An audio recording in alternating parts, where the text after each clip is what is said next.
आज के इस वीडियो में हम द्विविस्थापन अभिक्रियाएं किन्हें कहते हैं, इन्हें उदाहरण सहित अच्छे से बहुत ही बारीकी से समझने का प्रयास करेंगे। देखिए, विस्थापन विस्थापन का मीन्स होता है हटना, अर्थात विस्थापित करना, और हमारी लैंग्वेज में हम कहते हैं हटना। देखिए, द्विविस्थापन समझने से पहले आपको विस्थापन अच्छे से कवर होना चाहिए, ठीक है। मान के चलिए, यहां पर मैं एक एग्जांपल लिख रहा हूं, आयरन प्लस कॉपर सल्फेट, ठीक है। और इन्होंने अभिक्रिया की तो क्या हुआ, ये जो आयरन है यहां इस कॉपर सल्फेट के घोल में से कॉपर को विस्थापित कर देगा, अर्थात कॉपर को हटा देगा, ठीक है, और इसका स्थान ग्रहण कर लेगा। कैसे? FeSO4, और किसको बाहर फेंक दिया इसने, हटा किसको दिया, कॉपर को। तो इसे ही हम कहते हैं विस्थापन अभिक्रिया। तो विस्थापन अभिक्रिया की डेफिनेशन क्या बोली थी हमने पिछले वीडियो में, इसको हमने अच्छे से कवर कर लिया है, ठीक है। देखिए, ऐसी अभिक्रियाएं जिनमें एक तत्व दूसरे तत्व को, देखिए यह पहला तत्व और यह दूसरा तत्व, तो ऐसी अभिक्रियाएं जिसमें एक तत्व दूसरे तत्व को उसके यौगिक से अलग कर देता है या विस्थापित कर देता है, ऐसी अभिक्रियाओं को हम क्या कहते हैं, विस्थापन अभिक्रिया। यानी सिंपल सी बात है, इसमें कुछ नहीं होगा कि एक जो तत्व होगा वहां दूसरे तत्व को उसके यौगिक से अलग कर देगा, हटा देगा, तो उसे कहेंगे हम विस्थापन। अब सिंपल सी बात है कि द्विविस्थापन कैसे कहेंगे, जिसमें क्या होगा, दोनों तत्व एक दूसरे को क्या करेंगे, विस्थापित कर देंगे, ठीक है। मान के चलिए एग्जांपल यहां पर लिख रहा हूं मैं, sodium sulphate plus barium chloride.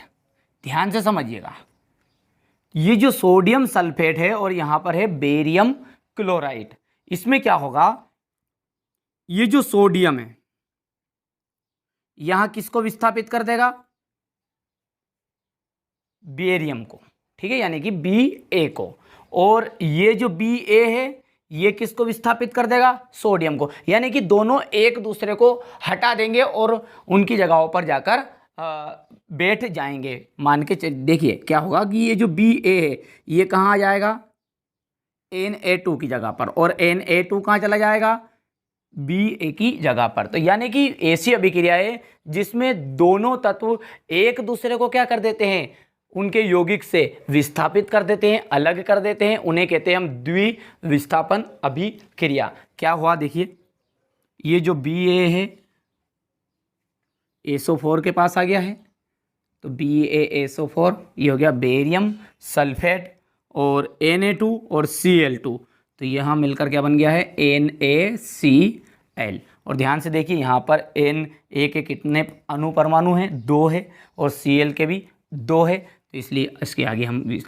संतुलित कर दिया, ठीक है। तो इसकी डेफिनेशन आप और सरल तरीके से क्या बोल सकते हैं, देखिए ये है आपका, इस हिस्से को कहते हैं हम अभिकारक। क्या बोलते हैं इसे, अभिकारक। देखिए एक डेफिनेशन तो आपने कवर कर ली, क्या की, फिर से मैं बोल दूं छोटी सी उसे, ऐसी अभिक्रियाएं जिसमें एक तत्व दूसरे तत्व को विस्थापित कर देता है उसे हम विस्थापन अभिक्रिया कहते हैं। लेकिन ऐसी अभिक्रियाएं जिसमें दोनों तत्व एक दूसरे को उनके यौगिक से अलग कर देते हैं, अर्थात विस्थापित कर देते हैं, उन्हें हम द्विविस्थापन अभिक्रिया कहते हैं। और इससे भी सिंपल लैंग्वेज में अब देखिए, यहाँ पर है ये अभिकारक, ठीक है, और ये एक तत्व और दूसरा तत्व, इन दोनों तत्वों में क्या होगा, आयनों का आदान प्रदान होगा। अब इनको हम बोलते हैं अभिकारक। तो ऐसी अभिक्रियाएं जिसमें अभिकारकों के बीच, यहाँ पर ये देखिए सोडियम धनायन का काम करेगा, क्लोरीन ऋण आयन का, इसी तरह बेरियम धनायन का और सल्फेट ऋण आयन का, ठीक है। तो ऐसी अभिक्रियाएं जिसमें अभिकारकों के बीच आयनों का, इसे बोलते हैं धन आयन ऋण आयन, तो इसे कहते हैं आयन, ठीक है। तो ऐसी अभिक्रियाएं जिनमें अभिकारकों के बीच आयनों का आदान प्रदान होता है उन अभिक्रियाओं को हम द्विविस्थापन अभिक्रियाएं कहते हैं। तो सिंपल सी बात है, क्या होगा इसमें, अभिकारकों, देखिए मैं आपको अच्छे से याद भी करवाना चाह रहा हूँ साथ में, इसलिए थोड़ा सा अच्छे से बारीकी से समझा रहा हूँ। अभिकारकों के बीच